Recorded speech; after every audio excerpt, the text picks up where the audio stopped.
दोस्तों, सिवान में कौन है हिना शहाब के वोटर? चुनाव में कैसे टक्कर दे रही है हिना शहाब? लोकसभा चुनाव हो और बिहार की चर्चा ना हो, ये तो संभव ही नहीं है। इस वक्त देखा जाए तो बिहार के सिवान इस बार के चुनाव में काफी चर्चा में छाया हुआ है, क्योंकि राजद के बाहुबली नेता शहाबुद्दीन के निधन के बाद यहाँ पहली बार लोकसभा चुनाव हो रहा है, जहां से शहाबुद्दीन की पत्नी हिना शहाब निर्दलीय अपना दावा कर रही है। आइए आपको बताते हैं कि सिवान में इस वक्त किस तरह के समीकरण हैं। सिवान बिहार का सबसे अमीर जिला माना जाता है, जहां की अर्थव्यवस्था पूरी तरह डॉलर पर आधारित है। कहा जाता है कि यहाँ की आबादी का एक बड़ा हिस्सा विदेश में रहता है। यही वजह है कि राजनीति में विदेशी पैसों का असर खूब देखा जाता है। एक समय था जब सिवान मोहम्मद शहाबुद्दीन का गढ़ माना जाता था, लेकिन 2021 में कोरोना काल के समय शहाबुद्दीन की मौत हो गई, जिसके बाद से सिवान का चुनावी माहौल पूरी तरह से बदल गया। यहाँ से उनकी पत्नी हिना शहाब इस वक्त निर्दलीय चुनावी मैदान में है, जिनके सामने जदयू ने अन्य बाहुबली की पत्नी और मौजूदा सांसद का टिकट काटकर अपने पूर्व विधायक की पत्नी को टिकट दिया है।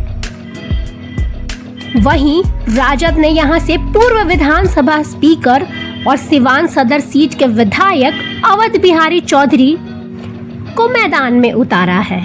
लेकिन ये बात आप जरूर जान ले कि सिवान में लोग शहाबुद्दीन को साहब कहकर संबोधित करते थे।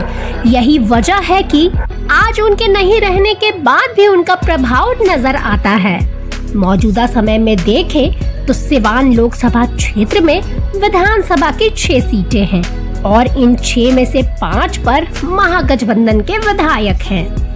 शहाबुद्दीन सिवान से 4 बार सांसद रहे, लेकिन जब उन्हें दोषी करार दिया गया तो राष्ट्रीय जनता दल ने उनकी पत्नी को सिवान के मैदान में उतारा, लेकिन वह तीनों बार चुनाव हार गई।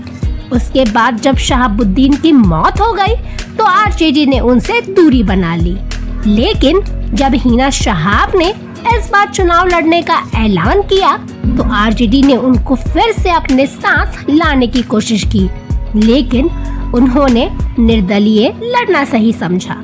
जहां तक जातीय समीकरण की बात आती है तो सिवान में मुसलमानों की संख्या सबसे ज्यादा है। उसके बाद कुशवाहा, सहनी और ईबीसी वोटर आते हैं।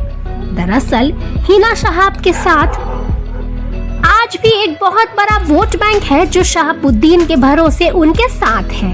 बावजूद इसके वह 3 बार से लगातार चुनाव हार रही है, लेकिन एक बार फिर से चुनाव को लेकर वह जनता के बीच पहुंच रही है और खूब दौरा कर रही है।